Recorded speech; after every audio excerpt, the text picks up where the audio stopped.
Shalom Ouvracha, mes amis, c'est important. On a besoin de vous. Chacun de vous, oui. Là, toi, l'homme, la femme, ce petit garçon, cette petite fille. Aujourd'hui, le peuple d'Israël, il est en danger. Et qu'est-ce que je peux faire moi? Qui je suis moi? Alors écoutez bien. Nos sages, ils disent, la force de la parole. Chaque enfant, chaque homme, chaque juif, ils peuvent créer des mondes. Même les anges, ils attendent notre mot à nous. Nos sages, ils nous disent, le Zohar, il dit comme ça, qu'il n'y a pas de mots qui sortent, qu'il n'y a pas d'influence sur le monde. Et vous avez entendu, vous vous rappelez ce mot magique, abracadabra. Ça vient de l'hébreu. Abra, ce que je crée, cadabra, par la parole. Aïe, aïe, aïe, aïe, aïe. La parole créatrice. Oui, quand je dis Baruch, quand je dis Amen, quand je dis mon Dieu sauve-moi, quand je dis Shema Israël, ça fait une influence extraordinaire dans le monde. C'est ça la force d'un juif, d'une juive. Regardez, il y a paro. Paro, en hébreu, ça veut dire péra, la mauvaise parole.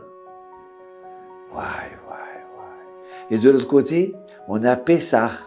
Paro, Pessah, c'est merveilleux. C'est quoi Pessah? C'est la parole qui parle. Pessah, c'est la bouche qui parle. D'accord? Donc alors maintenant, écoutez bien cette histoire, d'accord? Maintenant qu'on a compris que la parole de chaque juif, elle est créatrice. Il y avait un homme qui voulait partir en vacances, mais il avait du travail. Il demande à son patron, donne-moi un jour, 2 jours. Non, impossible, on a besoin de toi, on est débordé dans le travail. Et un jour, il lui dit, tu sais quoi? J'ai ma grand-mère qui est décédée. Oh, ta grand-mère, elle est décédée? Alors, vas-y, occupe-toi, 1 jour, 2 jours, on va se débrouiller. Et il rentre à la maison, il dit à ses enfants, c'est bon, allez, on part 2 jours en vacances. Et voilà que quand il part en vacances, au bout d'1 jour, ma grand-mère, elle est décédée. Ouais. Il va voir le Rav Kanievski, il dit, Rav, j'ai tué ma grand-mère. Comment je fais? Dis-moi. Elle était jeune, elle avait 60 ans. Elle était en très bonne santé. Et le Rav, il lui dit, oui. Toi, il faut que tu saches que même si tu n'es pas un rabbin, même si tu n'es pas un grand sadique, la parole de chaque juif, elle est créatrice. Donc maintenant, il faut que tu te retiennes à dire des gros mots. Ou même 1 fois, 2 fois, tu puriges la bouche. Et à ce moment-là, tu dis, Shema Israël, mon Dieu sauve le peuple d'Israël. Tu as compris? Tu peux faire tes chouvas maintenant en demandant des choses. Parce que Hachem, il aime ta parole. Regardez, c'est marqué dans la Torah, c'est marqué dans la Torah que celui qui dit un vœu, automatiquement il doit l'accomplir. Mais qu'est-ce que j'ai dit de spécial? J'ai rien dit. Moi, je suis pas un grand rabbin, je suis rien du tout. Il y a un Talmud entier qui s'appelle Nedarim qui parle sur ça. Pour qui? Vous croyez qu'on parle de Rabbi Akiva, de Rabbi Shimon Bar Yochai, de Moshe Rabbeinu? Non. Un petit juif, une petite juive qui a dit, à partir de maintenant, je mange plus de viande. Eh ben, maintenant qu'il a juré, il a un problème.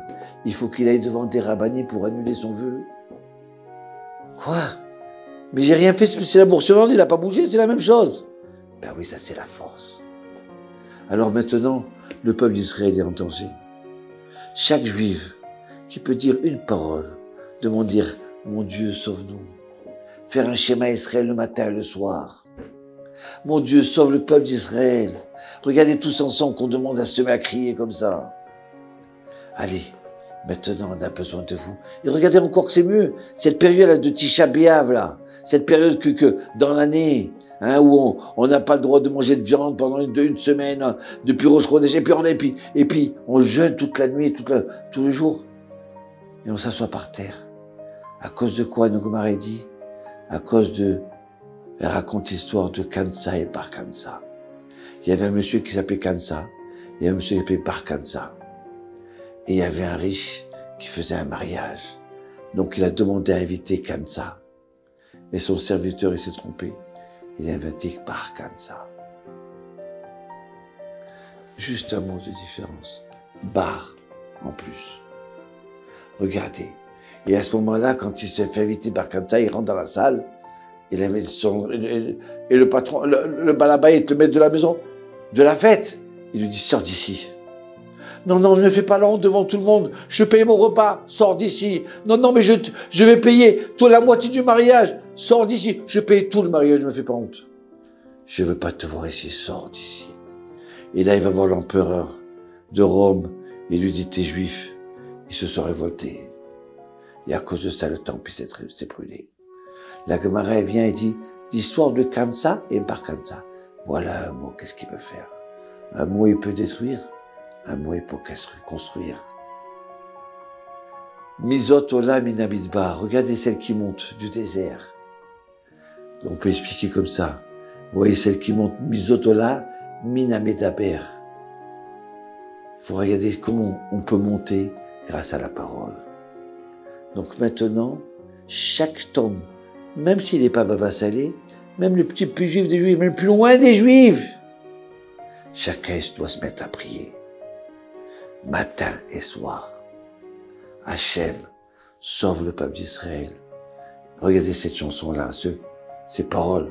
Oshia et amecha, uvarech nachalatecha, urem, urem, urem, urem venasem, urem venasem adolam. Oshia, oui mon Dieu, sauve ton peuple.